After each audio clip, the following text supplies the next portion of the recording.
Thank you. I'm really excited to be here today. I hear wonderful things about this entire community from Reverend Dr. Joan Stedman. So, and I was really, David, I didn't even mention this to you when we had our conversation. I was so excited when you got in touch with me, and the way you got in touch with me, I went, oh, yay, I get to come play with Unity of San Jose. Because for me, being in spirit, speaking, sharing, co-creating is really about playing. It's about having a play date in spirit. And we're all here together. We've all decided, oh, let's play with spirit this evening. And the reason I say that too is sometimes I personally get very serious about my enlightenment and my enrichment in spirit and all of my growth. And then I realize, well, there is no duality in the one. So there's also humor as well as seriousness in spirit. So that is to say, leading me into, I like to start all of my sharings with a joke. So here we go with the joke. So there were two workers in a plant, in a factory, let's call it, and they were figuring out how to get time off. They were ready to have some time off, and they were figuring out, how do we get some time off legitimately? And we've used up all of our PTO, and we don't want to we don't want to use family leave. So how do we get time off? So one of the workers says, "Okay, I get it. This is what I'm going to do." So he climbs up on a chair and holds onto a light fixture and turns himself, hangs upside down from the light fixture.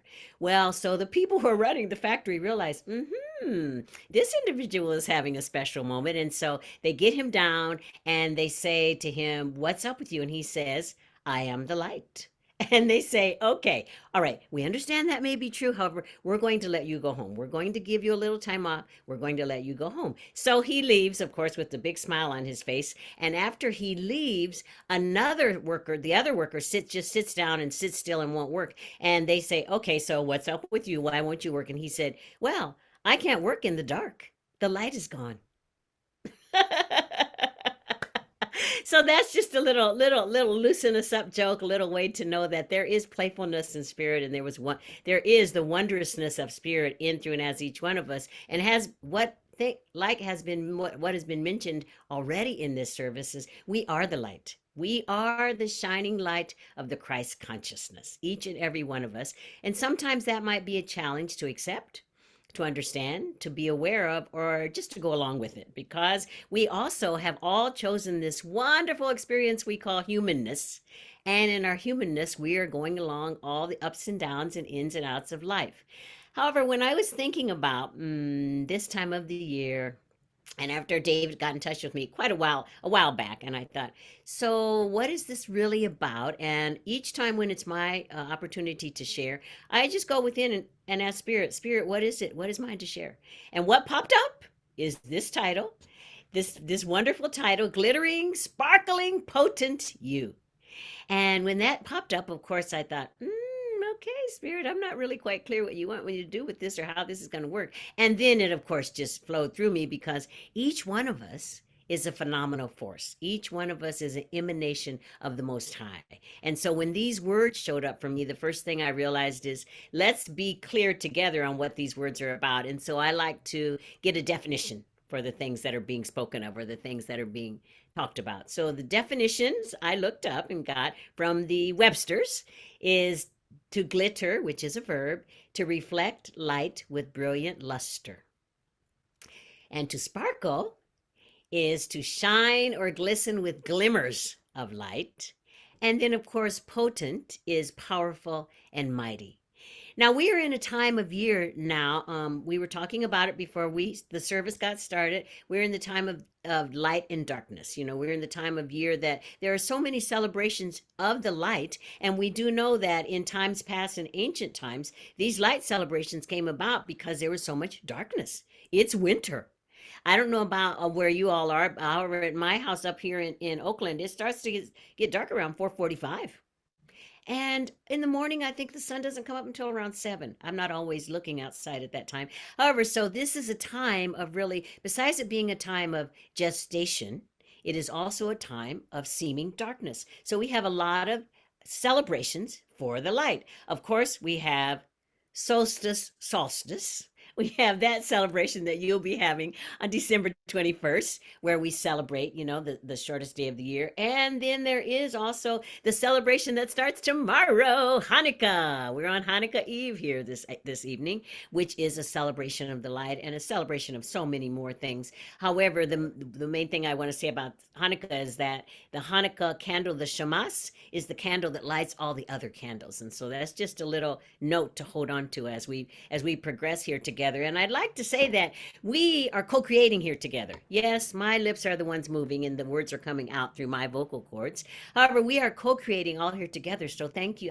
I thank you all for being open and willing to the co-creation of this time together where we learn and expand into the spaciousness of whose and who we are, that so that we can bring it out into the world. So the other, of course, light celebration that's coming is what we call the birth of Jesus the Christ.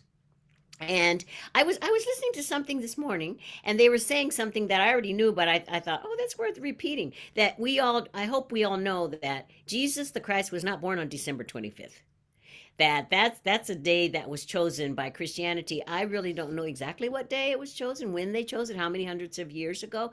However, it's a day that was chosen. And what it's about is the significance of the light, that Jesus the Christ brought light. So we're in all of these celebrations of the light, and here we are in the midst of them. Now, I want to say too that sometimes during these celebrations of light, we may not feel very much filled with lightness. We may not feel like we're sparkling and glimmering and that we're really potent. And I want to honor those feelings because we all have our own perception, experience, and interpretations of what is happening in our lives. We can also have the opportunity to realize and accept that it's all blessings. It's all a blessing, no matter what it looks like, no matter if it comes wrapped in sandpaper. It is all a blessing, all the things that are happening in our lives. So we're this glittering, sparkling, potent. We are a gem. We are a gem in the Tiffany's of spirit. We, each one of us, is that and so much more. And so during this time of celebrations of light, I was thinking about it and realizing, well, one of the ways that we can remember and understand who and what we are during the celebration of light, it comes from the first chapter of John, verse 4 through 5, and it says, in him was life, and that life was the light of all mankind. The light shines in the darkness, and the darkness has not overcome it. Now, I think that was written about Jesus the Christ. However, I'm letting us know today it's written about each one of us. Every single one of us shines a unique, brilliant, glimmering, sparkling light that no one else can shine. Nobody else can shine the light that each one of us shines, that you shine, that I shine, that David shines, that Gary shines, that everyone shines. No one else can shine that light. And how do we know that? Because we are each a unique emanation of the one power and the one presence. So I'd like to invite you to just take a moment now and just close your eyes. If you feel comfortable, close your outer eyes, knowing that our inner eye is always looking, always seeing, always knowing. And just imagine the most brilliant light possible. Just imagine that light and just savor that light for a moment.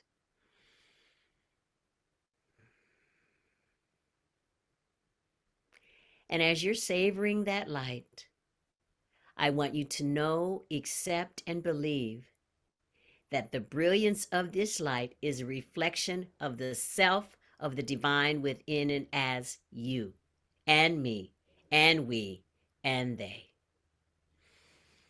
Allow yourself to accept the Christ light that beams and glows and brings itself from within and as you. And just take another breath and open your outer eyes when you're ready. And I'd like to share a story with you, because it became clear to me that each one of us is the bioluminescence of God.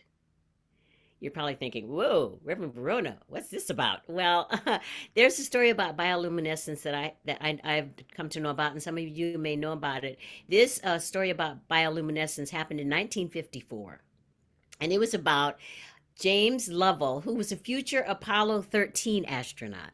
He was a naval pilot, and he was out there in the air, flying around in the sky, probably out in the Pacific, and it was time for him to land on the aircraft carrier. And so he was ready to land. He was thinking, all right, okay, time to get, time to get out of the air, even though it's really wonderful up here, time to get out of the air. And he looked at his instruments, and all of a sudden, all of his instruments went blank. All the instrument panel went black. And if you've ever been in a cockpit, there's a lot of lights going on in there all the time. Well, everything went black. And now he's thinking, what am I going to do? I can't see the aircraft carrier.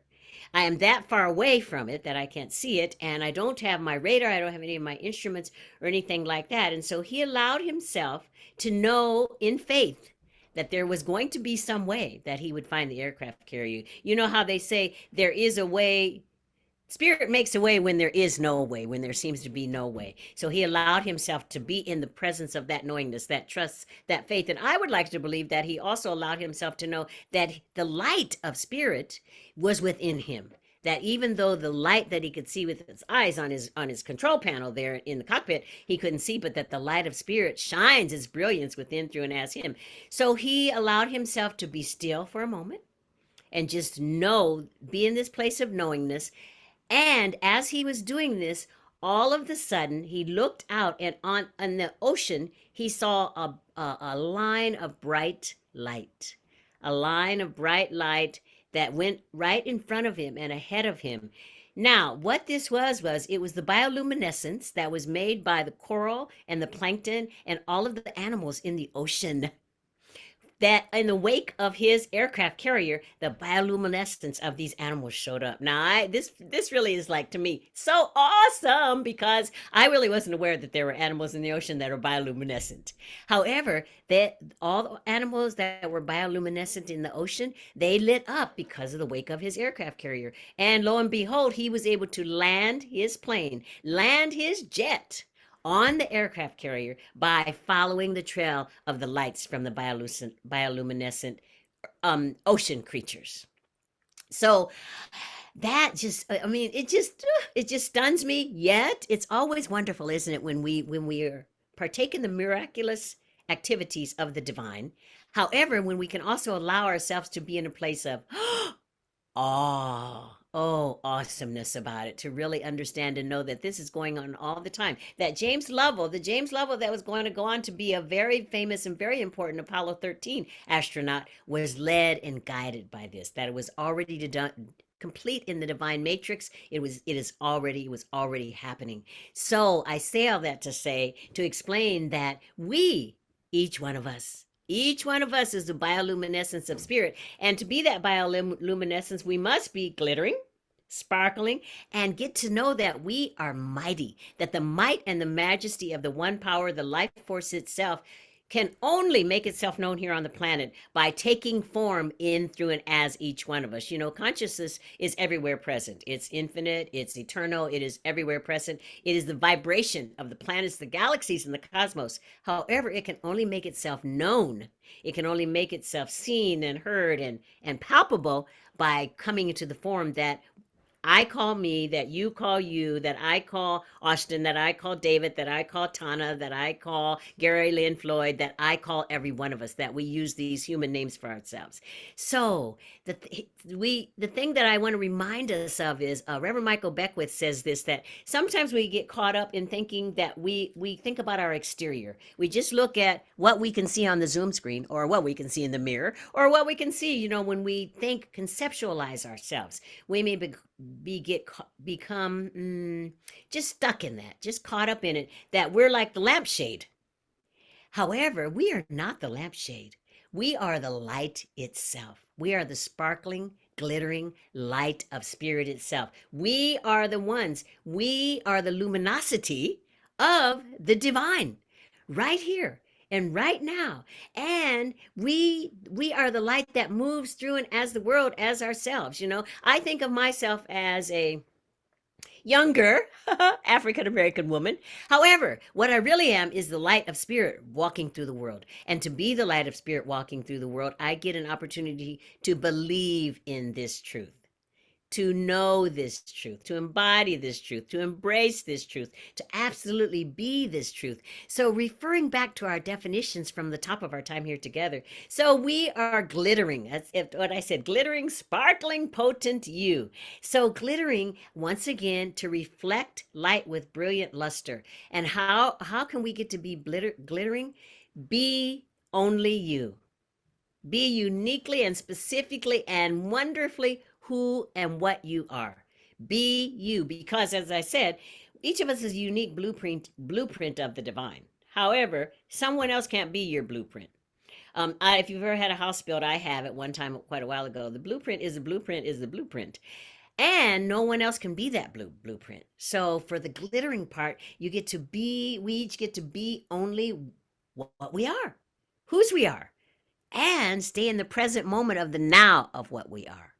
Be exactly who you are. For the sparkling part, to sparkle, which is to shine and glisten, we get to exemplify the Christ consciousness within. I think you probably speak of it here, and I've heard it said a lot.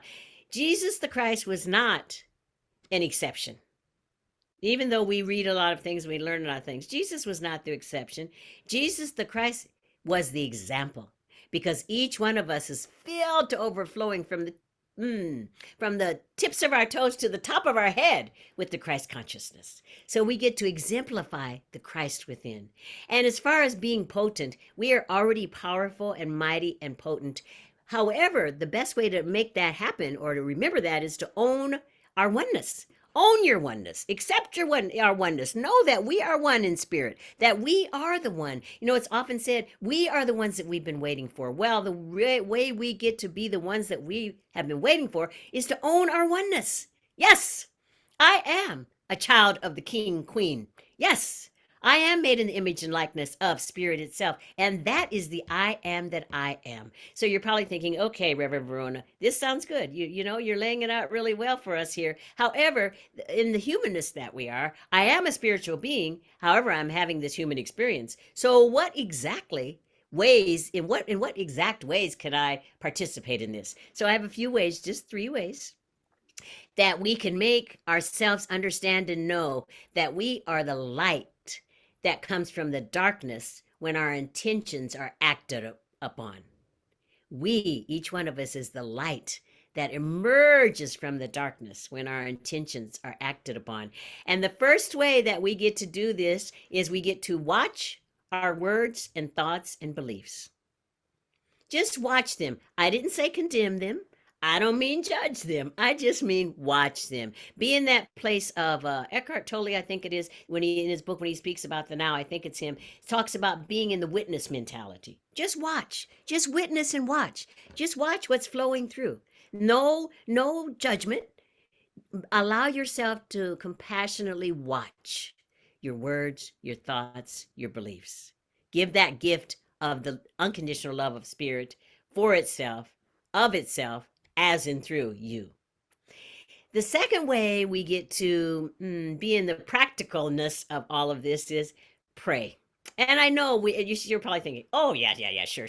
Prayer. Of course, we all know prayer. However, this different thing is pray in gratitude. Pray gratitude in all things. Often I don't know about you, but often when I come to prayer, spiritual mind treatment, I have some ideas of what results I would like to get. I cop to it. I'm being transparent. However, if we allow ourselves to pray gratitude in all things and have agendaless prayer, really just have prayer, be in communication with the divine itself, with Jehovah Jireh, Allah, Buddha, Olodeme, whatever word you call it. Be in a place of gratitude. And I mean that kind of gratitude, and especially since we're in the Christmas season. You know how when you were a little kid and you put on your list what you'd like, and then you'd say, oh, I'm so grateful. Or you might say, oh, I'll be so happy when I get that, I don't know, new Schwinn bicycle. So that kind of gratitude for things that may not have shown up yet, but the kind of gratitude because beyond a shadow of a doubt, it is yours. It is happening. It is coming. It is unfolding. It is demonstrating. It is the I am that I am. Yeah, so that's the second one, pray. And the third one is listen. And we learn a lot about listening in all of our spiritual centers. And the kind of listening I'm speaking about is listening to the intuitive voice, and not only listening, but ruthlessly acting upon it. And by that, I mean not hurting ourselves, but listen to what Spirit says in your head, in your mind, in your heart, in your body, in your solar plexus, and act upon it.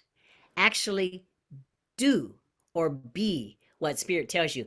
I don't know about you, but I've had a experience of listening to spirit. I'm driving along, I have the GPS in the car, but I kind of have an idea where I'm going, and I turn left. And the GPS may have said turn right, or maybe I don't even have the GPS on. My inner voice says, Verona, it was the other way, my darling. You listened, however, you didn't act upon it. And then after I've turned left, I realize, oh, time for a U-turn. That was not the way I really wanted to go. And I mean, that's just a small one of how it can happen to all of us all the time. We listen, we understand. However, we possibly don't act upon it really ruthlessly and in a focused way and in an absolutely commitment to the divinity that lives and breathes within and as each one of us. It's in there. It is who and what we are. So these are the three ways: listen, pray, and watch, to allow ourselves to glimmer and sparkle in the might and majesty that we are. So you're probably thinking, okay, Reverend Verona, how's that working for you? That's a catchphrase that a television person made popular. I don't particularly like the person, but how's that working for you is a really great catchphrase. So I've been being with this all week, thinking, in what ways? So it came to me this morning, actually, as I was driving to the first service I was at, our Agape Bay Area service, was as I was on the freeway. I am from the Midwest. I am actually from Des Moines, Iowa. And most of my family still lives in the Midwest, and two of my sisters live in Chicago.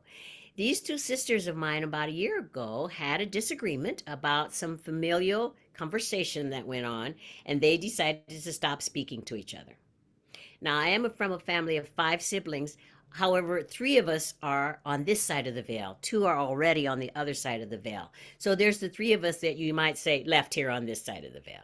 So they decided to stop speaking to each other. They live 20 minutes away from each other. And they decided to stop speaking to each other, which in my own heart, it was a really challenging thing. And so I was praying on it. I was being with it. I mean, all sorts of things. And then I realized, okay, you can use these 3 steps that I just pointed out to you. First, I can watch my words and my thoughts, and my beliefs. Watch my words and thoughts when I spoke with each one of them, but also watch my belief system of, sometimes people believe, or I may have had a belief system in the past that, well, people in families don't get along. That's all there is to it. You have 5 siblings, you can't get along with everybody. An old belief system that I got a chance to take a look at and allow it to dissolve and dissipate itself, to really rebuke and refute it. So first thing was, I was just watching all my words and my thoughts, even when I spoke to my friends and my colleagues and my associates about my 2 sisters living 15 minutes away from each other who won't speak to each other. And all of my sisters and I, we're all well over 60 years old. Okay, so we're all, yeah, that. So, okay, so that's the first thing that I realized I was doing. And then, of course, I put it in my prayers. It was in my prayers. Gosh, for 9 months, it was in my prayers, and my prayer was harmony, compassion, understanding, and of course, the F word, forgiveness. My prayer was, whatever's going on between the 2 of them, let forgiveness reign supreme, as well as forgiveness be in and as and of me. Let forgiveness show up in me. Maybe there's some place in me that forgiveness, of course, needs to make itself known or grow itself or to expand itself. So that's the other thing. And then the third thing was, I really listened. Listen to my inner voice. My inner voice said to me, Verona, you need to get on the airplane and go to Chicago where they live.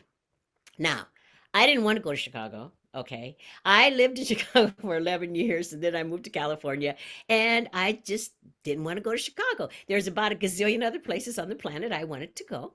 However, the way Spirit works things out, my daughter said, Mom, let's take a vacation to Chicago and New York.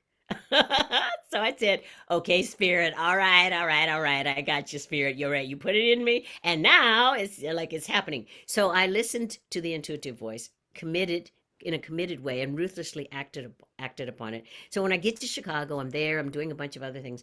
And then my 2 sisters, I invited them to dinner. All of us, together. Yes. And we did come together. I can't say it was like the biggest reunion of hugs and kisses and, oh, I love you, I can't live without you. However, it was filled with peace, it was filled with harmony, it was filled with compassion, and it was filled to overflowing with forgiveness. And much to my surprise, they asked me, Verona, we're having dinner and we enjoyed ourselves, but we want Reverend Verona to please pray forgiveness for us. What a surprise! What a surprise! Because one of the sisters is my elder sister, one is my baby sister, and I don't think they think of me that way all the time. So it was a wonderful way for it to all show up in just in a casual way. I was using those three things: watch my words and my thoughts and my beliefs, pray, and really also in my prayer I was grateful that in some way or other the three of us could be brought back together again, grateful that the tie that of unconditional love that goes between us is actually still there, and it makes itself seen and known and heard and accepted. And then what was mine to do, and I have to be transparent with you, I didn't do it initially, it wasn't it with a willing heart. However, listen to my intuitive voice and act upon it, really act upon it and be ruthlessly committed to it. So that's how those things are working out in my life. So I have a challenge for each one of you today, or this evening, to allow yourself to feel the heat of the light of spirit that you are. Feel it in your solar plexus. Feel it in every part of your body temple. Feel it all around you. Feel it uplifting you and dwelling you and supporting you and fueling you and satisfying and satiating you. Feel that heat. Be the Christ consciousness. Allow yourself to be the Christ consciousness, the consciousness of the oneness, and also accept and know I am the sparkling, glittering, potent Shamas candle, the Diwali sparkler, the Christ consciousness of the season of light and dark. I am complete. Let's pray. Mother, Father, God, I am so thankful. I am so thankful to know and accept and understand that there is one power, one presence, one might, one majesty, one essence, one substance that is omnipotent. It is omniactive. It is omni-loving. It is omniscient. It is all that there is and so much more. That one power that loves itself and adores itself and cherishes itself in the depths of itself so very much that it expresses itself in, through, and as each one of us here present. It expresses itself in, through, and as all that we can taste, touch, sense, hear, feel, and so much more. It expresses itself as the breeze that blows between the leaves on the trees. It expresses itself as the tinkling of a waterfall. It expresses itself in, through, and as so many ways. It expresses itself in, through, and as every blade of grass which it whispers, which leans down and whispers to, grow, grow, grow, as it says in the Torah. That one power and that one presence that is eternal and immortal. And so I give thanks. I speak a word. I speak a word and declare right here and right now that each one of us, within the sound of my voice and even farther out than that, each one of us is the sparkling, glittering, potent light of the world, the light of the planet, the light of the galaxies. Each one of us is the embrace of the Christ consciousness, making itself known in its most unique, fantastic, splendiferous, and wondrous ways. I declare no right here and right now that each one of us, for each and every one of us, that we now, in this very moment, in this committed moment of affirmation, we allow ourselves to know that this is the truth of who and what we are, and that we get to go out and have play dates in the fields of God with every single other being of the presence and the preciousness of the divine. I give thanks for this time together. I give thanks for our co-creation. I give thanks for the infinitude of the possibilities of the word spoken. I give thanks for all of this and the more, and I let it be now. I rested in the law. I take my human hands off of the steering wheel of spirit, and I let God drive. I let it be. I let it go. I surrender into the Christ consciousness, the infinitude of the possibilities of the everlasting, ever-giving affirmative law. And so it is. Amen. Ashe. Amen.